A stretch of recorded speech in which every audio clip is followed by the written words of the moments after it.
జలధార కింద కంచాలమ్మ గండి చెరువు మాండవ్య నదిలో ఆక్రమణ తొలగింపు ఆధునీకరణ పనులు చేపట్టేందుకు చర్యలు తీసుకుంటున్నట్లు మంత్రి మండిపల్లి రాంప్రసాద్ రెడ్డి తెలిపారు. కలెక్టర్ నిశాంత్ కుమార్తో కలిసి గండి చెరువు మాండవ్య నదులను పరిశీలించారు.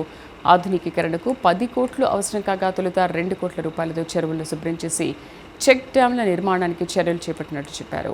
జలధార పథకం అమలులో అన్నమయ్య జిల్లా రాష్ట్రంలో మొదటి స్థానంలో ఉండడం, కలెక్టర్ నిశాంత్ కుమార్ జలధార నోడల్ ఆఫీసర్గా ఉండడం సంతోషకరమన్నారు.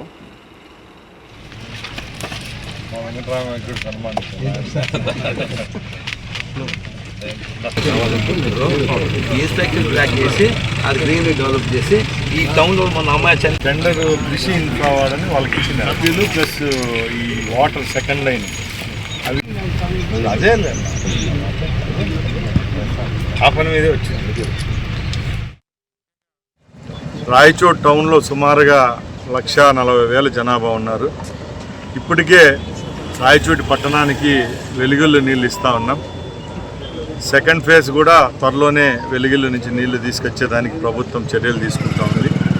అది కాకుండా ఎప్పటి నుంచో రాయచోట్లో ఉండే బోర్లన్నీ ఫీజిబిలిటీ ఉండాలి, భూగర్భ జలాలు స్టాండర్డ్గా మెయింటైన్ చేయాలనుకున్నప్పుడు తప్పకుండా మాండవ్య నదికి చెక్ డ్యాములు ఏర్పాటు చేసుకొని అక్కడ ఉండే మొక్కలను తొలగించి ఎన్క్రోచ్మెంట్లను తొలగించి కొత్త రూపురేఖలు తీసుకొచ్చేదానికి ప్రభుత్వం చర్యలు తీసుకుంటా ఉంది. దానిలో భాగంగానే ఈరోజు దీని మీద లైన్ ఎస్టిమేట్ వేయించడం జరిగింది.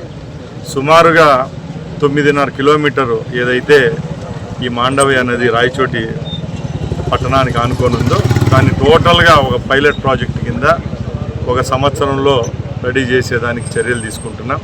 దీనికి సుమారు ప్రభుత్వ వ్యయం 10 కోట్లు అవుతుంది. ఇప్పుడు గౌరవ ముఖ్యమంత్రి గారు జలధార పథకాన్ని చాలా ప్రిస్టేజియస్గా రాష్ట్ర వ్యాప్తంగా తీసుకోవడం జరిగింది.